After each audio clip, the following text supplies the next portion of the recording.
Hello. What is your favourite sub-genre of horror? Well, I don't really think of them. I try not to think of them in genres. My favourite horror movie is a very strange movie called Audition by a Japanese filmmaker called Takashi Miike. That is a very disturbing film. I like horror when it's disturbing. There was a great film here. She's here actually, a Spanish filmmaker called Yasmin. She made a film, a very short film, 5-minute film, called Hirja. And it's very disturbing. I like horror when it's kind of, I don't like gory. I'm not that bothered about all that, you know. I like it when it's quite disturbing, when it makes you question yourself a bit, really, you know, and when it disrupts you, really, rather than it just assaults you. I'm not interested in, you know, chopping people's heads off and all that kind of arms coming off and stuff like that. I don't really like all that. What key conventions would you expect in a short horror film?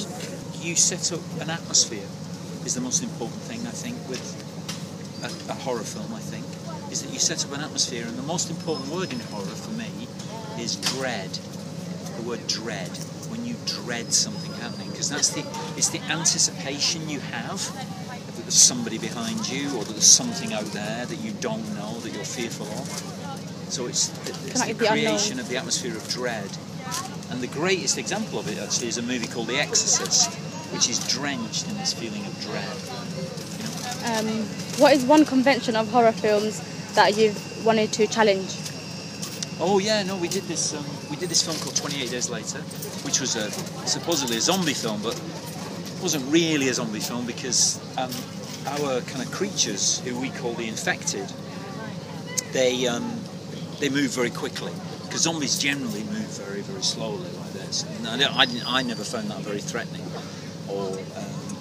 but the idea that they could move very quickly I thought was very scary, so we did them moving very quickly. So we challenged the convention on that, yes. Do you prefer silent sound or eerie music? Sound is crucial to any horror movie, really, because most of when you're frightened in a movie, it's not real because people are jumping at you or anything like that. You think it is. Actually, it's because the sound has gone. That's what you do in a horror movie. You drop the sound out, and people are waiting for that happening. You know, and it's 70-80% of any film is sound. You know, and people don't realise it. They think it's all picture, but it's actually sound. Do you think violence intensifies the horror element? Well, you've touched upon that. Yeah, pretty much. And I think that's one of the reasons you got to see horror, is we fear violence and we hope it doesn't happen in our lives, but you experience it vicariously through film, you know, media like that, so that you don't have to go through it, I think. I mean, some people get off on it, but for most people it's so that they can keep it at a distance and then use it as a kind of, they experience it and see what it's like, and so it's a vicarious experience of it, rather than, nobody wants to experience it directly themselves. And lastly, what is one thing you dislike about horror films? I'm not a fan of the gore fest horror movies.